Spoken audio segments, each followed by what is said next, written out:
So, good evening, all of you. Myself, I'm Srinivas. So చాలా మంది react తెలుగులో పెట్టమని అడుగుతున్నారు. I don't know. యాక్చువల్‌గా ఇంగ్లీష్‌లో స్టార్టెడ్ అ ఛానల్. నేను ఒక ఛానల్ స్టార్ట్ చేస్తున్నాను ఇంగ్లీష్‌లో. బట్ పీపుల్ కొంతమంది అడుగుతున్నారు, సార్ తెలుగులో కూడా మాకు రియాక్ట్ ప్లేలిస్ట్ కావాలి. ప్లీజ్ గివ్ సమ్ కొన్ని వీడియోస్ తెలుగులో కూడా ఇవ్వండి రియాక్ట్ మీద అని అడుగుతున్నారు. సో వాళ్ళ కోసం కొన్ని వీడియోస్ అంటే లైక్ ఫుల్ మొత్తం రియాక్ట్ మొత్తం కూడా తెలుగులో పెడదామని అనుకుంటున్నాను. నేను యాక్చువల్‌గా తెలుగులో కూడా స్టార్ట్ చేయబోతున్నాను. సో మీరు ఏ సబ్జెక్ట్ కావాలి అంటే ఏం ఏం క్వాలిఫికేషన్ కావాలి ఈ రియాక్ట్ నేర్చుకోవడానికి? అలాంటి కాన్సెప్ట్స్ ఉంటే ఫస్ట్ ఆఫ్ ఆల్ చూద్దాము. సో ఎక్కడ ఏం అవసరం లేదండి. బేసిక్ లెవెల్ నుంచి స్టార్ట్ చేయండి. Basic level. బేసిక్ లెవెల్ అంటే ఏంటంటే మీరు ఫ్రెషర్స్ గానివ్వండి, ఎక్స్‌పీరియన్స్ గానివ్వండి, వాటెవర్ ఇట్ మే బి ఎవరైనా గానివ్వండి, ఫస్ట్ కొద్దిగా హెచ్‌టీఎంఎల్, సీఎస్ఎస్, జావాస్క్రిప్ట్ నాలెడ్జ్ అయితే కావాలి. సో, నా ఛానెల్‌లో HTML, CSS, JavaScript Telugu videos కూడా పెడుతున్నాను. మీరు ఆల్రెడీ ఒకసారి ఛానెల్ సబ్స్క్రైబ్ చేయకపోతే ఒకసారి చేసి చూడండి. ఈ హెచ్‌టీఎంఎల్, సీఎస్ఎస్, జావాస్క్రిప్ట్‌కి సంబంధించి కొన్ని వీడియోస్ ఉంటాయి. ఫస్ట్ అది ఫాలో అవ్వండి. అది ఫాలో అయిన తర్వాత రియాక్ట్‌కి రండి. ఎందుకంటే ఈ రియాక్ట్ జేఎస్ అనే లైబ్రరీ ఇది ఒక లైబ్రరీ అనమాట. అంటే కొన్ని మెథడ్స్ ప్రిడిఫైన్డ్ మెథడ్స్ ఉంటాయి. ఇవన్నీ కూడా జావా స్క్రిప్ట్‌ని బేస్ చేసుకొని ఉంటాయి. రియాక్ట్ అనేది జావా స్క్రిప్ట్ బేస్ చేసుకొని డెవలప్ చేసిన లైబ్రరీ. అండ్ రియాక్ట్ దేని మీద డెవలప్ చేశారు అంటే React developed on Node JS అనమాట. నోడ్ జేఎస్ బేస్ చేసుకొని రియాక్ట్ డెవలప్ చేశారు. And one more important point, React అనేది component based library. Component based library అంటే ఏంటంటే ఫర్ ఎగ్జాంపుల్ మనకు ఒక వెబ్ పేజ్ ఉందనుకోండి. వెబ్ పేజ్ మల్టిపుల్ కాంపోనెంట్స్‌గా components collection of components as a web page. ఎలా చెప్పొచ్చంటే collection of components as a web page. ఒక వెబ్ పేజ్ అనేది కలెక్షన్ ఆఫ్ కాంపోనెంట్స్‌గా డివైడ్ అవుతుందండి. ఫర్ ఎగ్జాంపుల్ హెడర్ ఉంది. హెడర్ ఒక కాంపోనెంట్. మెయిన్ సెక్షన్ ఉంది. అదొక కాంపోనెంట్. ఫుటర్ ఉంది. అదొక కాంపోనెంట్. సో, ఇమేజ్ యొక్క బ్లాగ్ ఉంది. సపోజ్ ఇమేజ్ యొక్క ఏమంటారు దాన్ని? ఇమేజ్ ఫ్రేమ్ అనుకోండి ఫర్ ఎగ్జాంపుల్. ఇదొక కాంపోనెంట్. ఇట్లా కాంపోనెంట్ వైస్‌గా మొత్తం వెబ్ పేజ్ అంతా డివైడ్ అయిందనుకుందాం. సపోజ్ సైన్ ఇన్ ఫార్మ్ ఉంది. సైన్ ఇన్ ఫార్మ్ ఒక కాంపోనెంట్. సైన్ అప్ ఫార్మ్ ఉంది. సైన్ అప్ ఫార్మ్ ఒక component.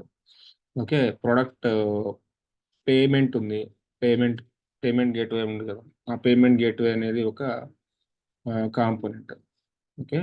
So, product detail page ఒక కాంపోనెంట్. సో, ఈ అమెజాన్ గాని, ఫ్లిప్‌కార్ట్ గాని ఏదైనా తీసుకుంటే మీకిట్లా సెక్షన్స్ ఉంటాయి. అప్లికేషన్ మొత్తం కూడా సెక్షన్స్‌గా డివైడ్ అయితది. ఒక్కొక్క సెక్షన్ ఒక కాంపోనెంట్ అనుకుంటే ఫర్ ఎగ్జాంపుల్ డెవలపర్ ఒక డెవలపర్ 1 హెడర్ మీద పనిచేస్తాడు. డెవలపర్ 2 ఇంకొక కాంపోనెంట్ మీద పనిచేస్తాడు. డెవలపర్ 3 ఇంకో కాంపోనెంట్ మీద పనిచేస్తాడు. దీని మీద ఇంకొక డెవలపర్. ఒక టీమ్‌కి అప్లికేషన్ డివైడ్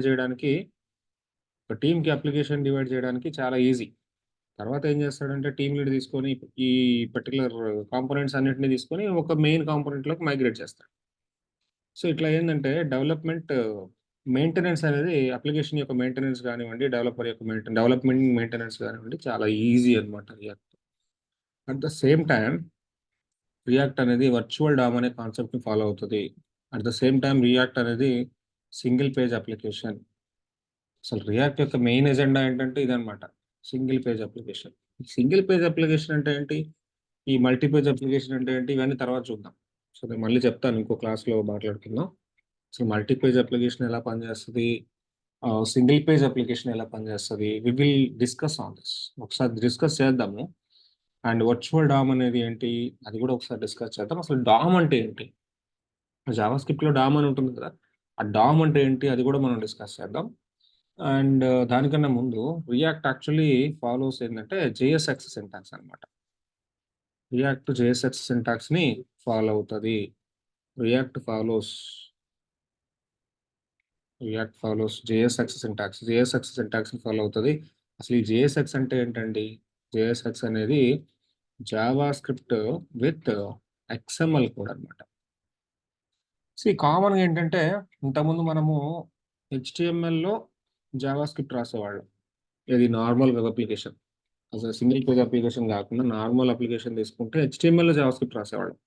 బట్ ఇక్కడ రియాక్ట్‌లో ఏం చేస్తామంటే జేఎస్‌లోనే హెచ్టీఎంఎల్ రాస్తున్నాం. సారీ, ఇక్కడ మనం ఏం చేద్దామంటే ఈ జేఎస్ వచ్చి హెచ్టీఎంఎల్‌లోకి ఇంజెక్ట్ అవుతది నార్మల్ అప్లికేషన్స్‌లో.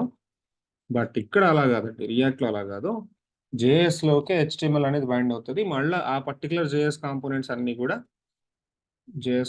అన్నీ కూడా మళ్ళా హెచ్టీఎంఎల్‌లోకి మైగ్రేట్ అవుతాయి. ఈ హెచ్టీఎంఎల్ అనేది రూట్ లెవెల్ అన్నమాట. ఈ రూట్ లెవెల్ ఎళ్ళొచ్చి బ్రౌజర్‌కి రెండర్ అవుతది. సీ బ్రౌజర్‌కి అర్థమయ్యేది ఓన్లీ హెచ్టీఎంఎల్ అండి. బ్రౌజర్‌కి జావాస్క్రిప్ట్ అర్థం కాదు. బట్ రియాక్ట్ అనేది జేఎస్‌లో రాస్తాం. బట్ జేఎస్‌లో మళ్ళా హెచ్టీఎంఎల్ ఇంటర్నల్‌గా ఉంటది. మీకు అర్థం కావాలంటే డయాగ్రమాటికల్లీ నేను చూపిస్తాను చూడండి. సో, ఇది నా జావాస్క్రిప్ట్ కాంపోనెంట్. ఇది కూడా నా జావాస్క్రిప్ట్ కాంపోనెంట్. ఇది కూడా నా జావాస్క్రిప్ట్ కాంపోనెంట్. ఇది కూడా నా జావాస్క్రిప్ట్ కాంపోనెంట్. బట్ ఈ కాంపోనెంట్స్ అన్నీ గూడా ఫైనల్‌గా ఎళ్ళాల్సింది ఒక హెచ్టీఎంఎల్ ఫైల్‌లోకెళ్ళాలి. ఎందుకంటే బ్రౌజర్‌కి అర్థమయ్యేది ఓన్లీ హెచ్టీఎంఎలే. ఒక్కటే హెచ్టీఎంఎల్ బై డిఫాల్ట్ క్రియేట్ అవుతది మనకి. అది index.html. ఈ index.html అనేది మాత్రమే బ్రౌజర్‌కెళ్తదండి. బ్రౌజర్‌కి అర్థమయ్యేది ఓన్లీ హెచ్టీఎంఎలే. బట్ మేజర్‌గా ఇదేందంటే ఓన్లీ ఫర్ బ్రౌజర్. బ్రౌజర్ కోసం మాత్రం ఈ హెచ్టీఎంఎల్. బట్ రిమైనింగ్ ఈ index.htmlలో మైగ్రేట్ అయ్యే కాంపోనెంట్స్ అన్నీ గూడా జావాస్క్రిప్ట్ కాంపోనెంట్స్ అంటే జేఎస్ఎక్స్ కాంపోనెంట్స్. అంటే రూట్ లెవెల్‌లో ద గ్లోబల్ ఫ్లేవర్ అనేది జావాస్క్రిప్ట్ ఉంటది.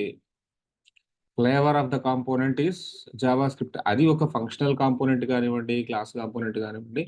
బట్ ఫ్లేవర్ అనేది జావాస్క్రిప్ట్ ఫ్లేవర్. ఈ జావాస్క్రిప్ట్ ఫ్లేవర్‌లోనే లోపల రెండర్ గాని, రిటర్న్ అయ్యేది మాత్రం హెచ్టీఎంఎల్ కంటెంట్ మాత్రమే. ఇంటర్నల్‌గా రెండర్ అయ్యేది హెచ్టీఎంఎల్. ఇంటర్నల్‌గా రిటర్న్ అయ్యేది హెచ్టీఎంఎల్ కంటెంట్. ఇది మీకు స్ట్రక్చర్ ఇదంతా నేను ప్రాపర్‌గా ఎక్స్‌ప్లెయిన్ చేస్తాను. రియాక్ట్ అప్లికేషన్ క్రియేట్ చేసుకున్నప్పుడు ఈ పర్టిక్యులర్ స్ట్రక్చర్‌ని ఎక్స్‌ప్లెయిన్ చేస్తాను. దాని గురించి వరీ అవ్వాల్సిన అవసరం లేదు. ఓకే. సో, మనం స్లోగా స్టార్ట్ చేద్దాము. One by one. మనము స్లోగా డిస్కస్ చేద్దాము. అంత హడావుడి ఏం లేదు. డే బై డే కొద్ది కొద్దిగా ఒక 2, 3 వీడియోస్ నేను అప్‌లోడ్ చేస్తూ ఉంటాను. యాజ్ యూజువల్ ఇంగ్లీష్‌లో అప్‌లోడ్ చేస్తాను. అట్ ద సేమ్ టైమ్ తెలుగులో కూడా అప్‌లోడ్ చేస్తాను. ఫ్యూచర్‌లో హిందీలో కూడా ట్రై చేద్దాము. హిందీలో కూడా నేను అప్‌లోడ్ చేస్తాను. ప్రస్తుతానికైతే స్లోగా స్టెప్ బై స్టెప్ రియాక్ట్ నేర్చుకోండి. నేను చెప్తున్నానండి. ప్రీ రిక్విజిట్స్ అయితే ఈ 3 కావాలి. HTML, CSS, JavaScript. వీటి మీద నాలెడ్జ్ లేకపోతే నా ఛానల్‌లోకెళ్ళండి. కోడ్ విత్ శ్రేణి అని ఉంటది. సబ్స్క్రైబ్ చేసుకొని హెచ్టీఎంఎల్, సీఎస్ఎస్, జావాస్క్రిప్ట్ తెలుగులో కొన్ని వీడియోస్ ఉన్నాయి. అవి ఫాలో అవ్వండి ఫస్ట్. అప్పుడు రియాక్ట్ అర్థమవుతది. లేకపోతే రియాక్ట్ అర్థం కాదు. కానీ రియాక్ట్ మీద చాలా చాలా జాబ్స్ ఉన్నాయండి. Very, very popular. చాలా పాపులర్. చాలా సింపుల్. రియాక్ట్ మీద జాబ్ కొట్టడం చాలా సింపుల్. వర్క్ కూడా చాలా ఈజీ ఉంటది. ఎప్పుడు మనకి సబ్జెక్ట్ వచ్చినప్పుడు మాత్రమే. కొద్దిగా ఫోకస్ చేద్దాము. ఒక 2, 3 మంత్స్ బాగా ఫోకస్ చేద్దాము. దెన్ ఆటోమేటిక్‌గా ఒక మంచి కెరియర్ అయితే మీకుంటుంది. మీకు తెలుగులో అయినా, ఇంగ్లీష్‌లో అయినా మీకు ఏది కంఫర్టబుల్ ఉంటే అందులో నేర్చుకోండి. నేర్చుకునేటప్పుడు తెలుగు ఓకే. బట్ కంపెనీలో అయితే ఇంగ్లీషే. నా సజెషన్ కూడా ఇంగ్లీషే. బట్ కొంతమంది ఇంగ్లీష్‌లో సార్ మీ స్లాంగ్ కొంచెం స్పీడ్ ఉంటుంది. కొద్దిగా తెలుగులో గూడా చెప్పండి అని కొంతమంది రిక్వెస్ట్ అడిగినారు. వాళ్ళ కోసం మాత్రమే తెలుగు వీడియోస్ చేస్తున్నాను. ఓకే. రేపు నేను ఒక 3, 4 వీడియోస్ తెలుగులో గూడా పెడతాను. ప్రస్తుతానికి నా ఛానెల్‌లోకి వెళ్లి హెచ్టీఎంఎల్, సీఎస్ఎస్, జావాస్క్రిప్ట్ ఒకసారి ఫాలో అవ్వండి. ఎందుకంటే నైట్ నాకు వేరే వర్క్స్ ఉన్నాయి. మీటింగ్స్ ఉన్నాయి. సో, మీరు జస్ట్ హెచ్టీఎంఎల్, సీఎస్ఎస్, జావాస్క్రిప్ట్‌ని ఫోకస్ చేయండి ఇప్పుడు ఈ నైట్. టుమారో రేపు నేను కొన్ని వీడియోస్ అప్‌లోడ్ చేస్తాను. ఆ ప్లేలిస్ట్ అనేది ప్రాపర్‌గా నేను మేనేజ్ చేస్తాను. ఆ ప్లేలిస్ట్‌ని ఫాలో అవ్వండి. తెలుగు వీడియోస్ కోసం. థాంక్ యూ అండి. Thank you. గుడ్ నైట్ అండి.